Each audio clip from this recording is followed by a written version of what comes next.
जगदीश चंद्र बोस ने यह साबित किया कि वृक्ष पौधे भी सुनते हैं। कौन सुनते हैं? वृक्ष पौधे। हाँ, उन्होंने एक रिसर्च में साबित किया कि आप एक पार्क में जाते हो, रोज कोई पार्क में जाते हैं क्या? पार्क काम धंधा नहीं होगा इसलिए पूछा क्यों जाए पार्क में। आपको पार्क वार्क में नहीं जाना है, जितना कमाए ज्यादा लग रहा है तो दान करके और कमाने के लिए मेहनत करो। पार्क में किस लिए जा रहे हो? काम धंधा नहीं होगा, निकम्मे होंगे जब पार्क में जाए। भारत का एक आदमी भी पार्क में, पिक्चर में, बीच में, क्रिकेट में जाना ही नहीं चाहिए। सब इतना मेहनत करना चाहिए कि यहाँ रहने वाले सभी गरीब और दुखियों की हम अपनी सेवा करके भारत को गरीब मुक्त करें। जय जय गुरुदेव। वो गरीब होगा बेचारा अपने कर्मों से, तुम अमीर होंगे अपने कर्मों से, लेकिन अमीर अपने कर्मों से पाया हुआ गरीब को दे देगा तो गरीब कैसे रहेगा? आपको करना पड़ेगा। आप खुद ही आधे ही हो, लेकिन अभी भी मनोरंजन चाहिए। क्रिकेट देखें, टीवी देखें। सरकार इन सबको प्रोत्साहित करती है, खेल कूदों को, और खेल वालों को ओलंपिक मेडल ये वो सब मिलता है, बहुत अच्छी बात है। लेकिन देश गरीब और दुखी है, तो मेरा मत तो ये है कि हम सब पहले इतने संघर्ष करें कि देश को सर्वोत्तम स्थिति पर ले जाएं, बाद में ही मनोरंजन, उसके पहले नहीं।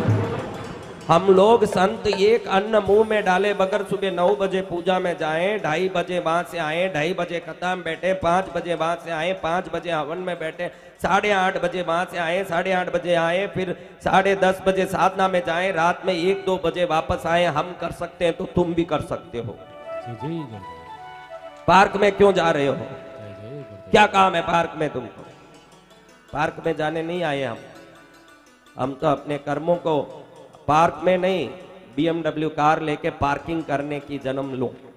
तो जगदीश चंद्र बोस ने यह साबित किया कि पार्क में कोई आदमी रोज जाता है, वो जिस बेंच पर बैठता है उसके पास एक पौधा है, जहां बैठता है वहां पौधे लगे हैं। पार्क है तो पौधे हैं। अगर एक दिन भी ये आदमी समय पर उस बेंच पर नहीं बैठता है तो उस समय ये पौधा मुरझाता है। ये जगदीश चंद्र बोस ने साबित किया कि रोज बैठने से पौधे को लगता है ये मेरा मित्र है, जिस दिन नहीं आया है तो पौधा मुरझाता है। पहले जगदीश चंद्र बोस ने मनुष्यों पर शोध की। किन पर शोध किया? मनुष्यों पर। कि अपने एक अणु काम करते हैं। जब आपको बुखार आता है वो बुखार नहीं है, आपको लगे कि गर्मी हो गई बुखार आ गया, बुखार नहीं है। आपके शरीर में बाहर की कोई विजातीय चीज घुस गई है, उसके साथ अपने शरीर के अणु जो लड़ाई करते हैं, वो युद्ध में जो गर्मी होती है वही बुखार है। आपको मालूम नहीं कि बुखार क्या होता है? बुखार गर्मी आ गई, गोली दो, काई लिए गोली लो। वो काम तो खुद वो शरीर के अणु करते हैं, आपको कोई गोली लेने की जरूरत नहीं है। वो बुखार आप गोली लो या मत लो, 2 दिन में ठीक होगा ही होगा। ये सब मेडिकल दुकान वालों के ने, डॉक्टरों के नाटक और नालायकता है। आप देख लो, कुछ नहीं होगा छोटे मोटे बुखारों से। वो 2 दिन में स्वयं ही ठीक होने वाला, क्योंकि वो लड़ाई तो आपका शरीर खुद छेड़ लिया। आप गोली डाल डाल के शरीर को नुकसान पहुंचाते हो। समझ रहे हो आप? तो पहले जगदीश चंद्र बोस ने मनुष्यों पर शोध किया। किस पर? मनुष्यों पर। मैं ये बात बोलूं क्यों, आपको अभी बड़ा अच्छा लगेगा ये बात सुन के। बाद में उसने पौधों पर शोध की। किन पर शोध किया? पौधों पर। पौधों में भी भावनाएं हैं। मैं भूमा मठ के स्वामी जी से कोई चर्चा के लिए हरिद्वार गया था, आज से 15 वर्ष पहले की बात थी। गंगा किनारे बैठ करके साधना कर रहा था तो जोर जोर से रोने की आवाज आई गंगा किनारे। कौन रो रहा भाई रात में? मैं तो बैठता ही एकांत में हूं, क्योंकि हमारी साधना उस प्रकार की। यहाँ कौन रोएगा, कौन आएगा? मैंने पहले से ही देख लिया था, कोई नहीं है। फिर ही बेटा इतने में कौन आ सकता? देखूं तो आम का वृक्ष रो रहा था। मैंने उसकी एकदम रुदन सुना तो मैंने कहा क्यों भाई रो रहे हो, क्या बात है?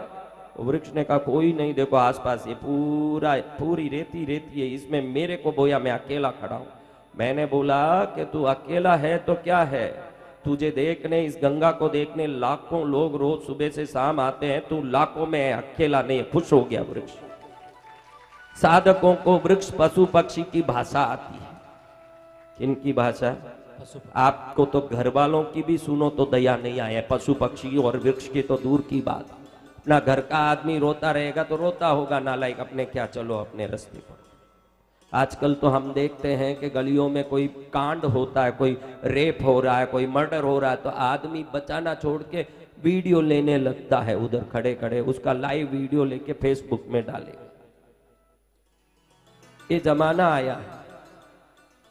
उधर वीडियो लेते, एक पुल गिर रहा था अभी कहीं, एक पुल गिर रहा था अभी, वो नहीं गुजरात वाला पुल नहीं, यहीं कहीं एक रोड का पुल गिर रहा था और कई लोग चिल्ला रहे हैं फंसे हुए अंदर, निकाल दो तो बच जाए। सब लोग वीडियो निकालने में लगे हैं, एक भी उनको बचाने में नहीं लगे। मनुष्यत्व खत्म हो गया तो ईश्वरत्व कैसे वहां प्रकट होगा, आप बताइए। सत्य वचन गुरुदेव। हाँ, सत्य वचन। तो आपको बताया मैंने कि जगदीश चंद्र बोस ने मनुष्यों पर शोध किया, पौधों पर किया, फिर जड़ पदार्थों पर करते करते धातु पर आए। वो किस पर आए? धातु पर। वो धातु पर आके बोलने लगे कि धातुओं को भी आपकी संवेदना भावना को समझने की शक्ति है। Copper, brass, steel, iron, bronze, कोई भी सिल्वर, गोल्ड, कोई भी पदार्थ लो, वो आपकी संवेदना को तरंग के रूप में समझती है, आपकी भावनाओं को समझती है। ताम्र, पीतल, चांदी, सोना,